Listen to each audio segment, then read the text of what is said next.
મિત્રો, સાંજે શું બનાવવું એ હવે વિચારવું નહીં પડે, કેમ કે વારંવાર બનાવશો ને તો પણ ખાતા નહીં ધરાવ એટલી ટેસ્ટી આ રેસિપી બનશે. હલકું ફૂલકું પણ પેટ ભરીને ધરાઈને ખવાય એવી સ્વાદિષ્ટ બને છે. એક વખત બનાવી જુઓ, બજારના દહીં પૂરીના ટેસ્ટને પણ ભૂલાવી દે એવી ગજબની ટેસ્ટી બને છે.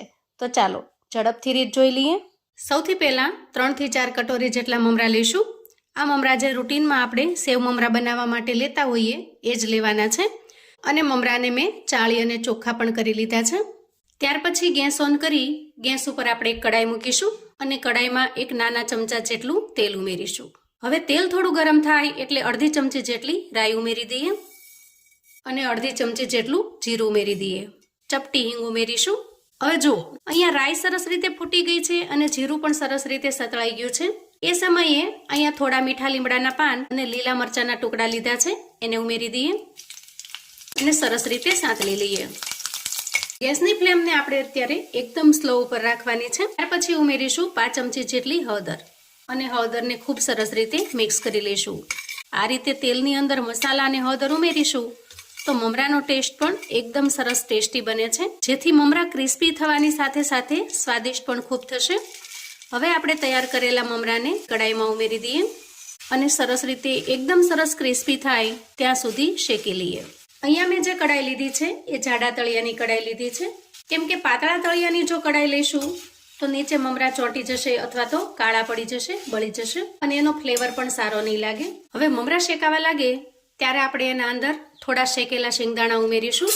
મોટાભાગે હું શિંગદાણાને શેકી અને સ્ટોર કરીને રાખું છું, પણ થોડો ટાઈમ પડ્યા રહ્યા હોય, એના અંદર થોડો ભેજનું પ્રમાણ થયું હોય તો આ રીતે શેકી લેવાથી એકદમ સરસ ક્રિસ્પી થઈ જશે. અહીંયા તમારી પાસે જો શિંગદાણા શેકેલા અવેલેબલ ન હોય તો જ્યારે વઘારનું તેલ મૂકો ત્યારે સાથે શિંગદાણા ઉમેરી દેવાના. તો જેવી રીતે સેવ મમરા બનાવીએ અને મમરાને એકદમ સરસ ક્રિસ્પી કરીએ છીએ એ જ રીતે આપણે અહીંયા મમરાને શેકી આ રીતે એકદમ સરસ ક્રિસ્પી થાય ત્યાં સુધી થવા દેવાના છે. હવે શેકીને તૈયાર કરેલા મમરામાંથી જેટલો નાસ્તો બનાવવો હોય એટલા મમરાને આપણે અલગ કાઢી લઈશું અને બાકીના વધેલા મમરાને તમે નાસ્તામાં સેવ મમરા તરીકે પણ વાપરી શકો છો. હવે અંદાજે 2 લોકો માટે હું આ ડીશ તૈયાર કરું છું, તો અહીંયા મેં મોટી 2 વાટકી જેટલા મમરા લીધા છે. હવે આપણે આ મમરાની અંદર થોડા મસાલા કરી લઈશું. સૌથી પહેલા ઉમેરીશું અડધી ચમચી જેટલો મરચું પાવડર. સ્વાદ પ્રમાણે મીઠું ઉમેરવાનું છે. તમે વઘાર કરતી વખતે પણ મીઠું ઉમેરી શકો છો અને આ રીતે ઉપરથી પણ ઉમેરી શકો છો. અગાઉથી મીઠું ઉમેરીશું તો એના અંદર ભેજનું પ્રમાણ ઝડપથી થશે અને મમરા ઝડપથી એકદમ સોગી એટલે કે હવાઈ જવા લાગશે. ત્યાર પછી એકદમ ચટપટો ટેસ્ટ લાવવા માટે અડધી ચમચી જેટલો હું અહીંયા ચાટ મસાલો ઉમેરું છું. તમે ચાટ મસાલાની જગ્યાએ આમચૂર પાવડરનો પણ ઉપયોગ કરી શકો છો. અડધી ચમચી જેટલી આપણે અહીંયા દળેલી ખાંડ ઉમેરીશું. આ વાનગીની અંદર ફુદીનાના પાનનો ટેસ્ટ ખૂબ જ સરસ લાગે છે, પણ મારી પાસે અત્યારે ફ્રેશ ફુદીનાના પાન અવેલેબલ નથી, એટલે સુકવણી કરીને રાખેલા 8 થી 10 નંગ જેટલા ફુદીનાના પાન લઈશું અને એને આ રીતે ક્રશ કરી અને ઉમેરી દઈએ. તમારી પાસે જો ફ્રેશ ફુદીનાના પાન અવેલેબલ હોય તો એને એકદમ ઝીણા ઝીણા સમારી અને ઉમેરી દેવાના, કેમ કે એનાથી ટેસ્ટ ખૂબ જ ગજબનો ટેસ્ટી બનીને તૈયાર થશે. હવે આપણે આ બધી જ વસ્તુને સરસ રીતે મિક્સ કરી લઈશું. તૈયાર થયેલા મમરાને આપણે એક બાઉલમાં કાઢી લઈશું અને આ ખાલી થયેલા બાઉલમાં એક મીડિયમ સાઇઝની ડુંગળીને એકદમ ઝીણી સમારીને રાખી છે, એને ઉમેરી દઈએ. કાકડીના એક નાના ટુકડાને આ રીતે એકદમ ઝીણો સમારી લીધો છે, એને પણ ઉમેરી દઈએ. હવે અત્યારે ઉનાળાની અંદર ખૂબ સરસ મજાની કાચી કેરી પણ આવશે, તો તમે અહીંયા કાકડીની જગ્યાએ કાચી કેરીને પણ એકદમ ઝીણી સમારીને ઉમેરી શકો છો. ત્યાર પછી 3 થી 4 ચમચી જેટલા એકદમ ઝીણા સમારેલા ટામેટા ઉમેરીશું. અહીંયા ટમેટાના આપણે એકદમ ઝીણા ઝીણા પીસ કરી લેવાના, જેથી ખૂબ સરસ રીતે મિક્સ થઈ જશે. 2 થી 3 ચમચી જેટલી મસાલા શીંગ લીધી છે, એને પણ ઉમેરીશું. એનાથી ખૂબ મસ્ત ટેસ્ટ આવે છે. ઘરમાં બાળકોને કે મોટાને નાસ્તા માટે આપણે હંમેશા થોડું ઘણું ચવાણું લાવીને રાખતા જ હોઈએ છીએ, તો અહીંયા એક નાની વાટકી જેટલું ચવાણું પણ ઉમેરીશું. તમારી પાસે જો ચવાણું અવેલેબલ ન હોય તો પેકેટના ચવાણાને પણ તમે ઉમેરી શકો છો. 1 ચમચી જેટલા દાડમના દાણા ઉમેરીશું. અહીંયા દાડમના દાણાની જગ્યાએ તમે સ્વીટકોર્ન ઉમેરી શકો છો અથવા તો કેપ્સિકમ મરચાંને ઝીણું સમારીને ઉમેરી શકો છો. કોઈ પણ વસ્તુ જે તમારી પાસે અવેલેબલ છે અને આ વાનગીની અંદર સરસ રીતે મિક્સ થઈ શકે એમ છે એ દરેક વસ્તુને તમે ઉમેરી શકો છો અને જે વસ્તુ ન હોય એને તમે સ્કીપ કરી શકો છો. હવે આ બધી જ વસ્તુને આપણે સરસ રીતે મિક્સ કરી લઈએ અને આવી નાની મોટી વસ્તુ તો આપણે ઘરમાં રાખતા જ હોઈએ છીએ, જેના સ્માર્ટ ઉપયોગથી તમે ખૂબ જ ટેસ્ટી એવી વાનગી ઘરે બનાવીને તૈયાર કરી શકો છો. હવે આપણે ડુંગળી, કાકડી અને ટમેટાના માપ પ્રમાણેનું મીઠું ઉમેરી દઈએ. મીઠું છેલ્લે ઉમેરવાનું છે, જેથી પાણી ઝડપથી રિલીઝ ન થવા લાગે. અને ત્યાર પછી એમાં આપણે તૈયાર કરેલા મમરા ઉમેરીશું. હવે એક વાટકીમાં 2 ચમચા જેટલું મોળું દહીં લઈશું, જે બહુ ખાટું પણ નહીં અને સાવ મોળું પણ નહીં એ રીતનું પસંદ કરવાનું છે. અને આ રીતે વિસ્કરની મદદથી દહીંને સરસ રીતે ફેંટી લઈશું. આ રીતે એકદમ સરસ સ્મૂથ બનાવી લેવાનું, જેથી એના અંદરના જે કાંઈ લમ્સ છે, ગાંઠા છે એ દૂર થઈ જાય. હવે દહીંમાં અડધી ચમચી જેટલી દળેલી ખાંડ ઉમેરીશું અને એને પણ સરસ રીતે મિક્સ કરી લઈશું. જો અહીંયા આપણું એકદમ સરસ પરફેક્ટ એવું સ્મૂથ દહીં બનીને તૈયાર છે. હવે આપણે જે મિક્સિંગ બાઉલમાં મમરા ઉમેરેલા છે એ મિક્સિંગ બાઉલ લઈશું અને હાથની મદદથી બધી જ વસ્તુને સરસ રીતે મિક્સ કરી લઈશું. તમે અહીંયા ચમચાનો ઉપયોગ પણ કરી શકો છો, પણ હાથથી મિક્સ કરવામાં જે મજા આવે છે, હાથથી મિક્સ કરવામાં જે ખૂબ સરસ રીતે મિક્સ થઈ જાય છે, એ ચમચાથી નહીં થાય. હવે આ રીતે મિક્સ કર્યા પછી આપણે એના અંદર 2 ચમચી જેટલું દહીં ઉમેરવાનું છે.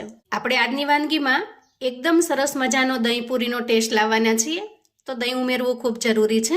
અને દહીં પણ આપણે અહીંયા બહુ ખાટું પણ નહીં અને સાવ મોળું પણ નહીં એવું પસંદ કરવાનું છે. હવે આ સમયે જો તીખાશ માટે જરૂર પડે તો તમારે થોડું લાલ મરચું પાવડર ઉમેરવાનું છે, પણ હું વધારે પડતું સ્પાઇસી ન બનાવતા મીડિયમ તીખાશવાળું જ બનાવી રહી છું, જેથી દહીંને આપણે મિક્સ કરી લઈશું. થોડી ઝીણી સમારેલી કોથમીર ઉમેરી દઈએ અને સાથે સાથે એને પણ મિક્સ કરી લઈએ. તો અહીંયા તમારે જ્યારે નાસ્તો સર્વ કરવાનો હોય ત્યારે જ દહીં ઉમેરવાનું છે, કેમ કે દહીં ઉમેરશો એટલે તરત જ મમરાની અંદર એ સોક થવા લાગશે. હવે આ નાસ્તાને કઈ રીતે પીરસવાનો છે એ પણ હું તમને બતાવી દઉં. નાસ્તો દેખાવમાં જેટલો યમી લાગે છે, ટેસ્ટમાં એટલો જ જોરદાર બને છે. સાંજે શું બનાવવું એનો પ્રશ્ન થાય અથવા તો કશું ઝટપટથી બનાવીને ખાવું છે, તો આ રેસીપી બનાવીને તમે તૈયાર કરી શકો છો. હવે આ રીતે નાસ્તાને પ્લેટમાં લીધા પછી ઉપરથી આપણે આ રીતે મોળું દહીં ઉમેરીશું. ઘરમાં જો લીલી ચટણી અવેલેબલ હોય તો થોડી લીલી ચટણી પણ ઉમેરવાની છે, અને ન હોય તો સ્કીપ કરી દેવાની. અને અહીંયા મારી પાસે ખજૂર આમલીના ટેસ્ટવાળી એકદમ સરસ મજાની ચટપટી એવી ચટણી પણ પડી છે. આ રેસીપીને મેં ચેનલ પર પણ અપલોડ કરી છે. ખજૂર કે આંબલી વગર પણ એકદમ ટેસ્ટી, ખૂબ જ ચટપટી એવી આ ચટણી બનીને તૈયાર થશે. આ ચટણીને તમે આમચૂર પાવડરમાંથી બનાવી શકો છો. માત્ર આમચૂર પાવડર અને ગોળના ઉપયોગથી પણ ખૂબ જ ટેસ્ટી એવી બને છે. અને વળી સૌથી મહત્વની વાત એ છે કે 3 થી 4 મહિના સુધી તમે ફ્રીજની અંદર આ ચટણીને સ્ટોર કરીને પણ રાખી શકો છો.